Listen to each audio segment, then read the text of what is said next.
time. Yes, just like that. Poof. It's magic. Welcome to Suicide Prevention Saturday. Um, my name is Brooke. In case you don't know, it's over here. I am the owner instructor here at a Great Start Shooting School, and every Saturday night, well, most Saturday nights, most of the time, at 9 p.m. Eastern, I do this show called Suicide Prevention Saturday. And why do we do this? Because 2 out of every 3 gun deaths you hear, oh, I gotta show you my fancy nails today. Um, 2 out of every 3 gun deaths you hear about from the CDC are actually suicides. So if people really wanted to help prevent gun deaths, we would actually be focusing on suicide prevention, mental health. And funny, in all of my research that I've done, the same things that help mental health and help prevent suicide are very, very similar to the things that also prevent violence in our communities. So, mental health is the way to go if we're really trying to look for saving lives, which is what I think we all want. We all want to have happier, more productive lives. We want people around us to be happier.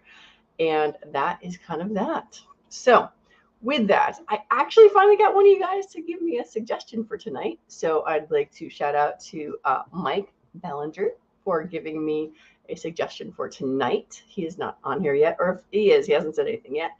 Um, because actually, unfortunately, on the Facebook side, I can't see it when they comment. But um, so it's about letting go and not beating yourself up endlessly and continuously. Pretty sure most of us are good at that.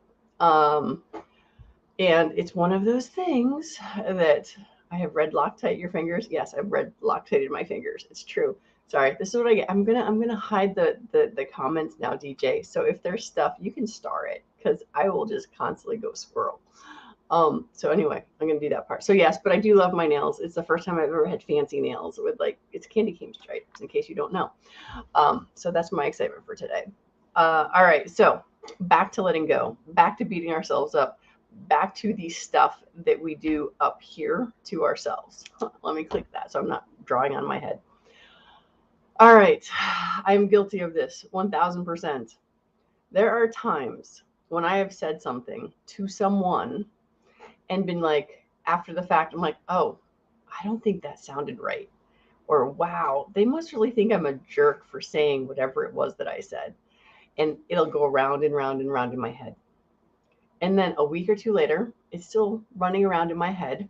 And I see them. And I'm like, oh my gosh, I just want to let you know I'm terribly sorry for saying blah, blah, blah. And they look at me, they're like, I don't remember you saying that.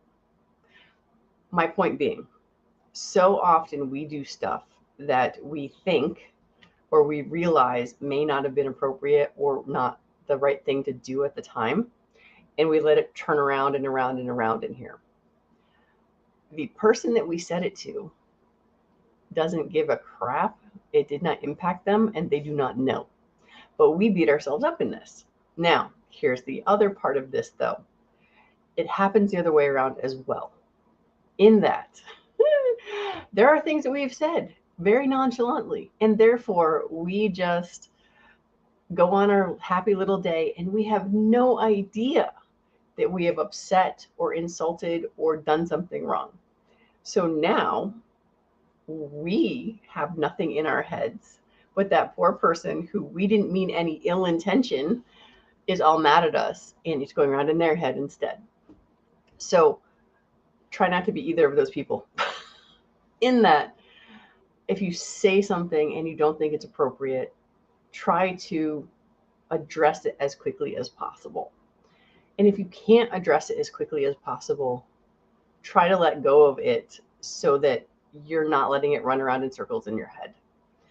And if you need, and it's super important that you take care of it by apologizing to someone, then you can do that, but do it quickly. Don't let it run around in your head and make it bigger and worse than it is. Because chances are they may not have even noticed, or if they did, they're just going to say, okay, thanks, no problem. Please just don't do it again, whatever that thing was. Now, if you're the other one who is clueless about the fact that you just pissed off people, basically, you can't do anything about that. I have a husband who will kick me under the table when we're at parties when I say stuff that I think nothing of, because I'm like, what? What? Why is that not okay? Because I really don't know. Um, so when you say stuff to people, and if they get mad at you, hopefully they will take the advice that I gave to the first part of this, right? Is if someone says something to you and you're like, oh my gosh, I can't believe they just said that to me. They're such jerks. Maybe they are. Maybe they have no idea that they have offended you. Your rules are not my rules. My rules are not your rules. Tony Robbins talks about this a lot. Him and his first wife. In his family, they would talk really loud all the time, and that was just how they talked. And then in her family, well, they were always very quiet and polite and that sort of thing. So when they got married, they would have disagreements because he would just talk really loud to her and she felt like she was getting yelled at. And they would go back and forth all the time until one day they had that conversation about difference of how they grew up, in that the loudness in his family was standard, his normal, and that's where it was. And the quiet in her family was the normal where she was. And so when you have two disparaging backgrounds, or sorry, different backgrounds, the communication style is not the same. So someone could do something and piss you off crazily. And the truth of the matter is they probably didn't mean it, or maybe they did, because there are jerks in the world. But for the most part, the most important question I believe that Tony Robbins taught us was, what could this mean? So if I'm a really loud person talking really fast to you and you're like, oh my God, why is this person yelling at me? I'm quiet. I need you to be quiet. I need you to be calm. We need to communicate that stuff. Does it mean people will be quiet and communicative in the way that you're asking them to be? A heck no. That is not how the world works. So there's other options, right? But the letting go thing is super important. Now, I actually have notes. I'm trying to be organized. This is what happens when y'all actually give me specific things to talk about. So I gave you the example of I said something to someone, I let it run around in my head. When I finally talked to them, they're like, yeah, I didn't even notice. So it was taking up my mental space. It was not taking up theirs. Oh my gosh, I forget. There's a bazillion different examples of this. The Tony Robbins thing also is one of them, as far as we all have different ways to communicate. I have plenty of friends who use colorful vernacular on a regular basis. The words generally start with F, and it's an adjective versus, well, it's one of the most flexible words ever because it's an adjective. It's a exclamation point thing, whatever that's called. I choose not to use words that are considered swears in our in general. I will do my best, although I do find myself swearing a lot more than I used to. But I have friends who just swear all the time. And I'm like, you do you. I don't have to swear all the time to communicate with you. And so understanding that the communication part is where we usually break down. That communication part to ourselves is also what we're doing wrong when we're letting stuff run around in our heads. Forgiveness. What are we really looking for? We want someone to say it's okay. And forgiveness is that letting go thing. We've talked about it before here, and forgiveness is not saying that whatever is the thing that someone did wrong towards you was okay. Forgiveness is getting the hamster off the hamster wheel in your head and you being able to let go of it. None of us are perfect. We did not die on a cross. Yeah, that didn't actually work. But anyway, it's almost his birthday after all. So none of us are perfect. We're all going to make mistakes. Forgiveness allows us to get off the hamster wheel. So if I say something inappropriate to you and I know it, or at least I think it was inappropriate, and I then say something to you and you're like, oh yeah, so don't care, it's fine, who cares? at least then I can get the hamster off the hamster wheel. If someone says something to you that you think is inappropriate, go to them and let them know. Maybe it will change stuff, maybe it won't, but you won't know until you do. The forgiveness side is always for you, whether you've done something wrong or whether someone's done something wrong to you. The other thing that we talked about when Mike and I were talking about this was we get depressed because we're looking backwards and we're paying attention to all the things we failed at, all the things that we sucked at, the things that we didn't do right, the things that we should have done that we didn't do, that sort of stuff. And that behind you is where depression lives. It's, oh, I suck because I never graduated college. Oh, I suck because I should be whatever. Anxiety, on the other hand, is looking forward. Anxiety is, oh, what's going to happen? This could happen. Oh, this could happen. I might die tomorrow. I could get killed. It's always looking forward of what could happen. What are the worst things that could happen? How bad can this be? And that's where our anxiety lives, is in the future. So, depending on if you're dealing with either one of these things, take a moment to figure out where you are right now. And when I say right now, I mean this very moment. What is happening in your world right now? You're listening to me, huh? You may or may not be seeing my face in the, I know I listen to YouTube stuff while driving, so hopefully you're not watching that. So if depression's in the rearview mirror and if anxiety is in front of me, what do I have right here? Well, what do I have? I have at least 10 of you out there listening to me right now, according to the little counter in the corner. I have the ability to breathe and move. I can look at cool things around in my environment that just make me happy. So like my 50 cal bottle opener, because it's fun. And I can think about the fact that I can feel my feet and my legs and stuff like that. Because I'm in EMT training today. So today we're dealing with someone who's paralyzed. Yay. But it's one of these things where right now it's like I can't be depressed about what happened in the past because I'm focusing on what's going on now. I can't be anxious about what's happening in the future because I'm paying attention right now. It's like there's so many things you can pay attention to in the moment. So it is, the lights are on. I can't wait to get off camera because then I get to turn the lights down. I'm not gonna lie. My breath, I can breathe. I'm not coughing every 30 seconds like 2 weeks ago. So there's just so much stuff. So life is never perfect, or it is spectacular and it's spectacularly horrible. And those things will come and go. So if we pay attention to what's happening right in this moment, this is where we find our happiness, or at least we can find our calm. The stuff in the past, we can't do anything about. The stuff on the future, we need to make sure that we're focusing on what's going to happen that we have control over. Like tomorrow, it's supposed to snow.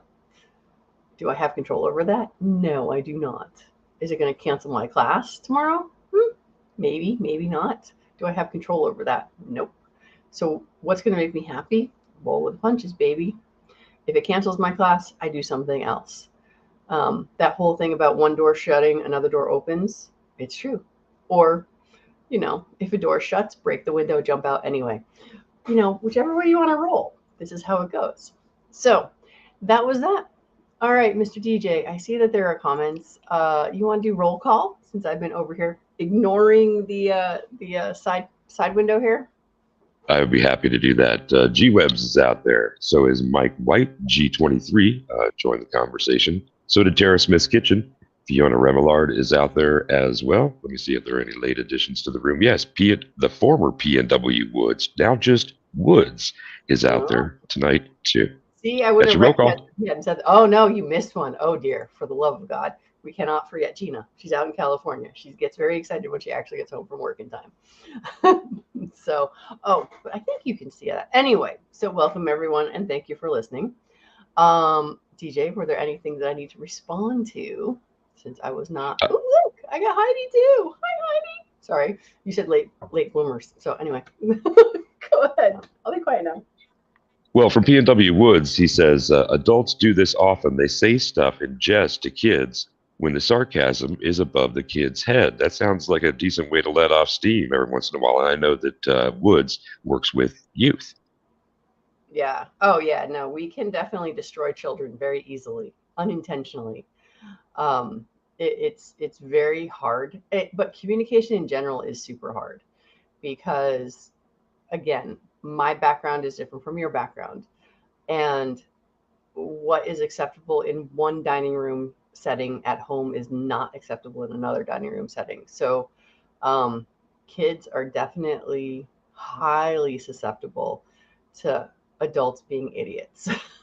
Now, kids are also really good at being horrible and nasty as well, but they work on what they wait, what they get. Sorry, now I'm paying attention to G23. I'm like, wait, what free show? Did I schedule this for the wrong day? Is that what happened? I think I did. So anyway, anything else, DJ? Those are the comments that we have for tonight. Alrighty then. And yeah, G23, did I put it up for the wrong day? Because when I got on here, it said showtime and it was not yet. So thank you for showing up on Saturday like it's supposed to be. Oh, yes. In closing, I will say DJ had pointed out to me that 2 Saturdays from now is Christmas Eve. And after that, it's going to be New Year's Eve. And so I had a little family meeting with everyone. And I said, Christmas Eve, do you guys want me to skip this and be with the family? Or should I go ahead and do it? My husband's like, totally up to you. I'm like, okay. And then I talked to the children. And my daughter, my little Nadia, she's like, Mom, that's the most important day that you could do it, because there could be people out there that are alone and have nothing else to do. And I just thought that was the sweetest thing ever. So that's kind of it. I will say that I will work on scheduling properly since, according to G23, it was scheduled for last night. So, and yes, I do know that's PST. Wait. Yeah, anyway. No, that's whatever. I suck at the Eastern versus Mountain versus whatever Pacific, all of that. So anyway, I will be here on Christmas Eve. I will be here on New Year's Eve.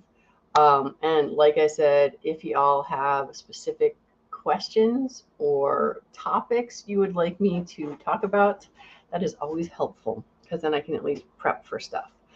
And EMT stuff will be over next week. Well, sort of. Practicals are on Tuesday and written test is on Thursday. So I will have no more classroom time. I just get to go ride around in an ambulance until I see 10 patients, and then I can finally graduate. So anyway, now Woods, that is not, it's no, DJ was actually the one who said, hey, go put them up. And I said, okay. And I put them up on the wrong day because I think I was actually looking at the wrong calendar because, yeah, no, I can't even blame January. December? Nope, can't do November either. But yeah, it was not DJ's fault. DJ is the one who says, hey, you should put this up ahead of time so people really know. All right, mental health in kids. Yeah, that is a horrible, sad thing. But yes, the preteens and the teens that are committing suicide right now, the fact that since 2013, the numbers have just been rising like crazy. That is definitely something we can talk about, mental health in kids. I'm not sure that's going to be my Christmas Eve conversation. Maybe next week, though. I don't know. I'm doing a lot of studying this week for my finals. She pairs other when ambulance is moving. Yeah, well, I hopefully. The good news is I'm just a student. I haven't passed anything yet. I am not actually an EMT yet, so I will not have hands on a patient. So no CPR for me in the back of a moving ambulance right now. But yeah, mental health in kids. Sorry, I wrote most of that, but not all of it. Okie dokie. All right, y'all have fun. See you next week, and I will try to schedule appropriately. I'm going to do that now. So y'all have a good rest of your week.